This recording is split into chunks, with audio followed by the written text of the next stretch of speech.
All right, welcome to Tribulation 5/15/2011. Today is Friday, May 11th, 2012, and we have reached day 362 of my personal witness and testimony to the tribulation that is unfolding in front of me. And you know, we're just 3 short days away from hitting day number 365, the 1-year anniversary of this blog and my witness to the tribulation. And of course, May 15th is actually the first day of the 2nd year of the tribulation that is unfolding in front of me. And of course, you know, there are still those who refuse to see the fact that the world is spiraling downwards into chaos, that have their heads stuck in the sand or walking around in denial. You know, if this is your first time visiting my channel, hey, welcome. You know, I'm glad your eyes are open, because obviously you're here, looking for answers. And the good news is you're here. The bad news is, I can't repeat everything I've been saying for the last year. So, you got to do your own homework and maybe start with day 1 and progress on forward. But, we are living in the most amazing times. And, it is just amazing if you follow the progress, all the things that have happened in the last year. And, in my opinion, we still have many more amazing things in front of us. 5/15/2012 actually starts the retrograde of Venus, traveling backwards in the heavens. And, it doesn't actually travel backwards. Venus always continues forward. But to us visually, because orbits are ecliptic, kind of egg-shaped, visually to us in the sky, Venus appears to be moving backwards. And therefore, we kind of get a repeat of certain alignments with stars and whatnot. And of course, we have the Venus transit happening on June 6th, which is a huge event. But before we get to that, we're actually going to have, even this Sunday, the 13th, we have a conjunction of Jupiter and the Sun. And then a couple days after that, on the 19th, there's a huge conjunction where, man, it's like the who's who of planets. There's the Moon and Mercury and Venus and Jupiter and the Sun, all kind of lining up. And then on the 20th, there's a lunar eclipse, and also there's an eclipse of the Pleiades. What does it all mean? Hey, we're going to find out. What's going to happen? We're going to find out. What we know is that a lot of the strange stuff is still happening. None of that has abated. Whether it's volcanoes or extreme weather or the activity on the sun, CME, solar flares, all that stuff is still, pretty much kicking into high gear. And, I am looking at the sun because there's a bunch of huge sunspots kind of rotating around that look like they're kind of unstable and might, throw off some kind of magnetic storms our way. And, there's plenty of scientists out there where they're, it's not as though this stuff hasn't happened before. They were saying, I think it was like back in the late 80s, there was a huge CME blast magnetic storm that hit the Earth that shut off the whole North American grid. Canada basically went dark, and I think even portions of America, New York, Buffalo, whatever. So, you'll find out there's a lot of scientists out there where they pretty much say, yeah, like if we had a huge magnetic storm, electromagnetic storm coming our way, it could just, cripple the electrical grid, which would basically cast our world into darkness. We live in an electric world, man. Everything in our lives runs off of energy, so if all of a sudden the grid goes down, man, like in the blink of an eye, our whole existence kind of changes. But I'm trying not to dwell on the chaos so much, but it sure as heck is out there. The Middle East is just an absolute mess. Iran is still threatening and, testing missiles, and, Pakistan is testing their missiles, and, Israel is doing their thing. Vladimir Putin just, took over Russia again. And he's basically kind of anti-American, even though George Bush said, oh, I looked in his eyes and he's a buddy. No, don't believe that stuff. But, France just went socialist. None of this stuff is good signs. The global economy is still teetering on the brink, and it's just a matter of time before it implodes in on itself. The stock market, who cares what's happening there? Even when it shoots up to an all-time high, so what? Because the only people making money on the stock market are the 1%. The rest of us are all starving in the streets. I went last week down to the what they call the General Assistance Office here in California. That's where you apply for food stamps, and they got this new thing where they literally, instead of giving you food stamps, they give you a food card, and it's like a bank card, and you can buy food with it. And guess what? I was applying, man, because I haven't been able to find work. I'm tapped. My family's stretched from limb to limb because we've been supporting each other, and little by little, life's been getting harder and harder. But man, it was an eye-opener, down at that office. It was like a sea of humanity that was just pouring in, families with kids, single people, both young and old, with everything they own strapped to a bicycle or in a shopping cart. Everybody, doesn't have a job, needs money for food to survive. And, everybody has a cell phone. I don't know why that is. I don't have a cell phone, but, it just seems odd, that you don't have a job, you don't have food, but you got a cell phone. And I think that's kind of part of the diabolical, sinister stuff that's coming our way. I would recommend to anybody, get rid of your cell phone, man. Because, if and when this thing goes down, I think owning a phone is going to be to your detriment. But, man, it was an eye-opener. And, as I cruise around town here in San Jose, there are more homeless people standing on corners begging for food than ever before. And, the other day, I had a couple of friends donate food to me, and, I could actually use that food, but I know there's people that need it more than me, so I loaded it up in my brother's truck, and I went down to the freeway overpass where I know all the homeless people are, and I handed out the food, and boy, were they happy to get it. But, I've kind of discussed it. We're living in this deception, this delusion, like if you're watching TV, you're living in a pure fantasy world because everything on TV is not real, from the commercials, people, you look at them on TV with their perfect homes and white picket fences and driving around in a $100,000 car. Like, none of that's real, man. It's just complete fake. All the TV shows are fake, because most of us are hanging by the skin of our teeth, clinging to what we thought was our world, the picture we had painted that is just becoming harder or if not impossible to actually maintain, which then feeds a negative thought cycle of despair, frustration, anger, bitterness, and all of it, is part of that spiral downwards.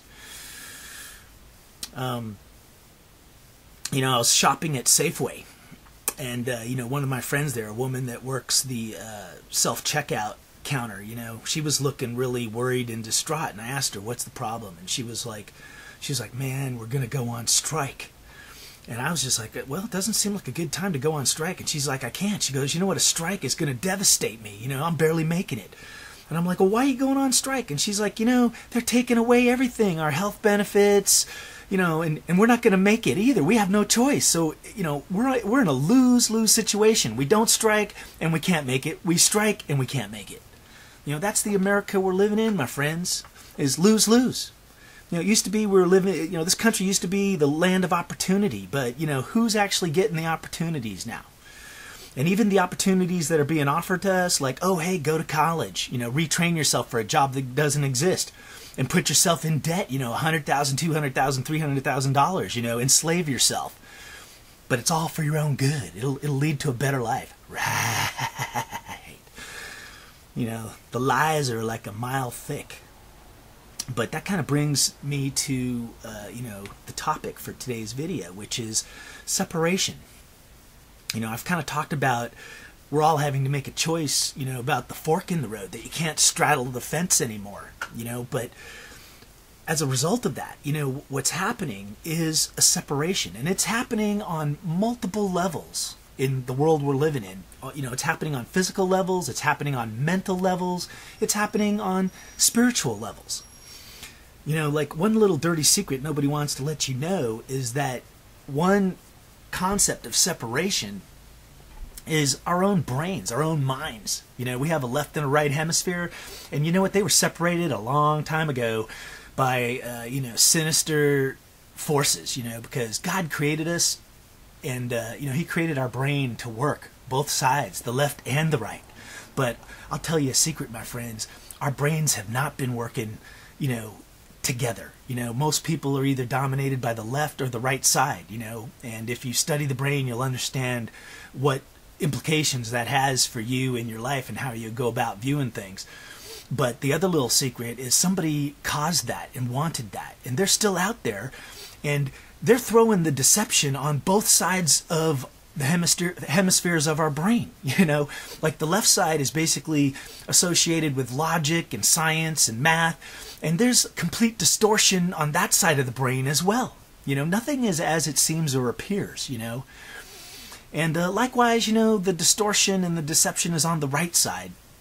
And there's a purpose for it, because I believe soon, we're going to be encountering something, and it's probably going to present itself as, something of light, something that's here to save us, to help us. It might even present itself as God, like aliens coming down saying, oh, we're gods, we're the ones that created you. But you know what? That's just part of a big old lie, because they're the ones that actually separated our brains and brought the whole deception upon us. But that's why they want our brains separated in the deception, because that allows them to land and give us some truths, and provide a little bit of light, like, oh, we're enlightening you. So everybody, the people that are clueless are going to be like, oh, these beings are God, they are enlightening us. But you know what? They're not enlightening us. They're the ones that enslaved us and that created the deception, and they're only going to provide a little bit of light to get you to kneel down and worship them, and then they're going to throw the cloak of darkness and the cloak of bondage right back on us. So, if you watch the Avengers movie, it's very apocalyptic, right at the beginning, Loki, when he comes through the portal to Earth, he's in front of all these people in France, France that just became socialist, and he kind of tells him, he says, hey, you know what, I don't have to kill you, just bend down and worship me. And guess what? Everybody does, except for one old guy who stands up and says, you know what, I'm not going to do that. But, Loki in the movie is basically telling him, like, hey, man, I'm going to enlighten you. You were created to be slaves, so I'm just helping you fulfill the purpose you were designed for. So bend down and worship me and, be my slaves and you will be happy. But you know what? That's kind of like the lie that's being perpetrated on us, man. But, the separation is on multiple levels. On a spiritual level, we're being separated. Those of us that believe in God and have God in our heart and follow the will of God, and God is the center of our lives. He's the first thought in the morning, the last thought at night, and we think about Him all day long. And anything we're doing in life, we kind of pray to God and say, hey, God, is that what I should be doing? And then there's the other portion of us that's being separated out, is people that don't really believe in God. And some of them even claim, like, just because you say, I believe in God, that doesn't mean you have God in your heart and you're following God, because Satan believes in God, but he doesn't follow God. But this other half of the world, it's actually the majority of the world nowadays, God is not the center of their lives. He's not the first and last thought in their day. He's actually an afterthought, like, hey, I'm going to take care of all this other stuff, my 401k, getting my kids through college, worrying about how I'm going to pay the mortgage payment, and oh yeah, I'll get around to God. I'll go to church on Sunday for an hour and think about Him. But then, some people, even when they're at church, they're not thinking about God. They're still thinking about their bills and whatever, But when they get out of church, they sure as heck don't think about God, because then they go about their busy lives. So in essence, God doesn't really exist in the other portion of people out there, but we're being separated, those of us that have God in the center of our lives, those of us that don't. And, at some point in time, it's all going to kind of reach a head, because the people that don't have God in their hearts, they're going to be hating on us. And, in their minds, we're going to be the only things standing in their way of achieving all of their materialistic goals, of wealth, fame, and fortune. And I'm going to tell you, my friends, that's not the purpose of our lives, to achieve wealth, fame, and fortune. That is what is spiraling us downwards into chaos. That's where we're climbing over each other to get to the top of the pyramid. That's a disgusting existence, man. That's not how God had things planned. No, not at all. But the separation, like I said, it's on multiple levels. On the physical level, that's where we kind of get the term the wilderness. I'm in the wilderness, and I've separated out because I really don't want to be part of the old world anymore. I don't have a picture painted of a white picket fence. I'm not trying to save up a 401k. I'm not going to enslave myself $300,000 to get a college education for a job that doesn't exist. So as weird as it sounds, when you separate out, you kind of become an outcast, because people that are still in the other group, where they're part of, what we would call Babylon, which is the material world where God's kind of an afterthought, they start viewing you as a weirdo and a crazy dude, because all logic, in your head, they'll tell you, dude, you need to get a job, you need to start building your 401k and thinking about the future. But that's in stark contrast to what God actually wants. He wants you to live in the day and only think about how you can please Him today. Which means, feeding your fellow man who's in the street with a sign that says, I'm hungry. Rather than driving by him saying, I got $10 in my pocket, but I need that to make my mortgage payment, or I'm going to stick it in the bank, for my retirement fund. Once again, that's what's all leading, the world spiraling downwards into chaos, if you're living for the future and not living for today. But that's another point of separation. Those of us living for the day, and those of us living for the future. A future that's never going to exist. Hopefully some of you will hear this and your eyes will be open. You'll have ears to hear, and you'll say, hey, you know what? Ben's making some sense. And I've been working my ass off, and I just keep getting more frustrated, and I never seem to be getting ahead. And guess what? You won't get ahead. Not in that old world. So, that's kind of what's happening at this point in the tribulation, is that we're having what I would call the great separation. In the end time book of Revelation, they kind of call it the apostasy, the falling away. Some people have interpreted that as, people who believe in God losing their faith. And you know what? That may well be happening. But personally, I think the apostasy, the falling away, isn't really people losing their faith. It's people of faith choosing to separate themselves, to leave Babylon, the old system, to not measure their life and their self-worth by the old world standards, which, seriously, in the old world, it's all about how many cars you own. It's like, oh, I got 5 cars. That means I'm getting somewhere. You only got 1. You're a loser. You know what, dude? What kind of crazy logic is that? When you die, you don't get to take those cars with you, man. So once again, there's a lot of deception out there. A lot of, there's a veil that's being literally pulled down in front of our eyes on a mental, a physical, and a spiritual level. And that's why there's going to be this separation, And, if you're walking around clueless, then, you're probably going to be pushed. There's basically, in the separation, one is a wide path, the other is a narrow path. That's the crazy thing about it, is if you actually separate yourself out, you start walking the narrow path, because it's hard, man, and it's a long road. And, both in front of you, behind you, and on all sides, there are forces trying to pull you off that narrow path to get you back on the wide path, which is, what everybody thinks is the acceptable path. But you know what? It's a path to destruction, my friends. So you need to ponder all this stuff in your hearts and minds, and, just ask yourself, what path am I on? What group do I belong to? And if you don't even see the separation, then, man, you're in real trouble. So I don't know, day 362, the tribulation continues on. I'm thinking positive. I'm out there spreading the good news. I'm praying for people like I've never have before, and miracles are happening right in front of me. So there's hope for the world, but it's not the dark, sinister forces that are lying to us. You know, it's not the government providing everything for us with a food cart, because you know what? That's just another form of enslavement. You know, the true freedom is God. You know, because when he created this world, he created it perfect as is. It doesn't need to be modified one bit. And there's true freedom, you know, that there's enough food for everybody. You know, if everybody shares, there's enough for everybody.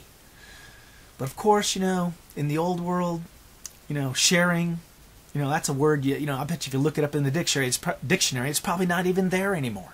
You know? Of course, I'm just joking, man, but, you know, it's kind of getting that way. But anyway, you know, think about it. And if you want to separate yourself out, you know, what you're going to have to do is, if you're on the good side, if you're walking that path towards the light and towards God, then, you know, you're not thinking so far down the road. You're putting your trust in God for today, you know, and you're taking care of whatever business he puts in front of your face today. So contemplate it, my friends. And you know what? I bless each and every one of you that's out there. Anybody that's watching this channel, whether you believe what I'm saying or not, it doesn't much matter. I'm just glad you're watching, because, you know, maybe a little seed is being planted that'll sprout into some kind of enlightenment for you. But I truly hope and pray that God does bless you and love you and pour his compassion out on you and make your life better than what it is today. And if you don't have him in your heart, I pray that he somehow finds a way to get into your heart. All right.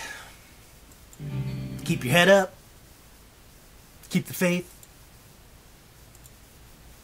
And I'll see you later.